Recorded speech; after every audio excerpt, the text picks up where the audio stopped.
Numbers chapter 19. Laws of Purification.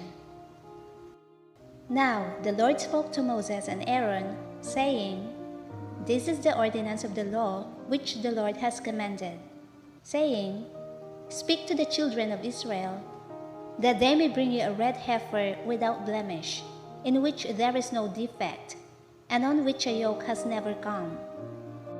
You shall give it to Eleazar the priest, that he may take it outside the camp, and it shall be slaughtered before him.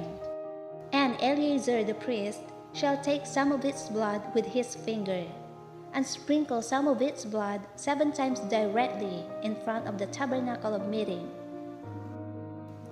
Then the heifer shall be burned in his sight. Its hide, its flesh, its blood, and its offal shall be burned. And the priest shall take cedarwood, and hyssop, and scarlet, and cast them into the midst of the fire, burning the heifer. Then the priest shall wash his clothes. He shall bathe in water, and afterward he shall come into the camp. The priest shall be unclean until evening. And the one who burns it shall wash his clothes in water, bathe in water, and shall be unclean until evening. Then a man who is clean shall gather up the ashes of the heifer, and store them outside the camp in a clean place. And they shall be kept for the congregation of the children of Israel for the water of purification. It is for purifying from sin. And the one who gathers the ashes of the heifer shall wash his clothes, and be unclean until evening. It shall be a statute forever to the children of Israel and to the stranger who dwells among them. He who touches the dead body of anyone shall be unclean 7 days. He shall purify himself with the water on the 3rd day and on the 7th day. Then he will be clean. But if he does not purify himself on the 3rd day and on the 7th day, he will not be clean. Whoever touches the body of anyone who has died and does not purify himself defiles the tabernacle of the Lord.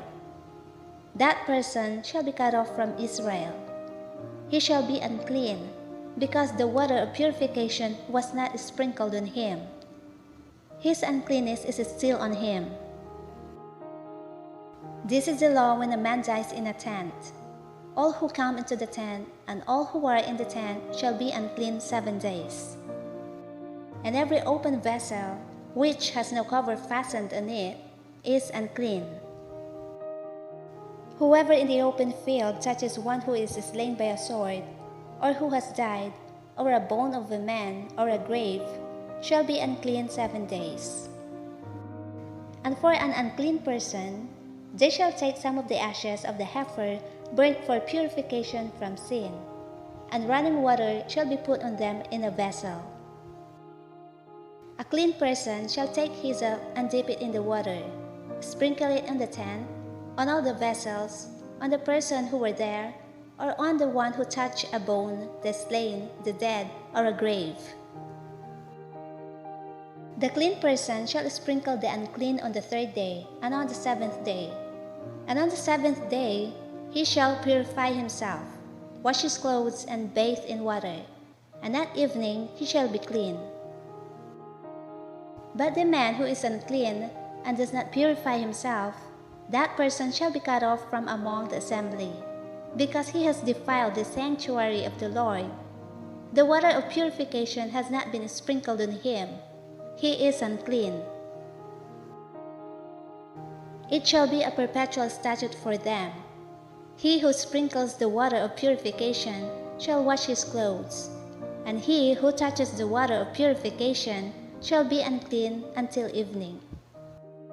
Whatever the unclean person touches shall be unclean, and the person who touches it shall be unclean until evening.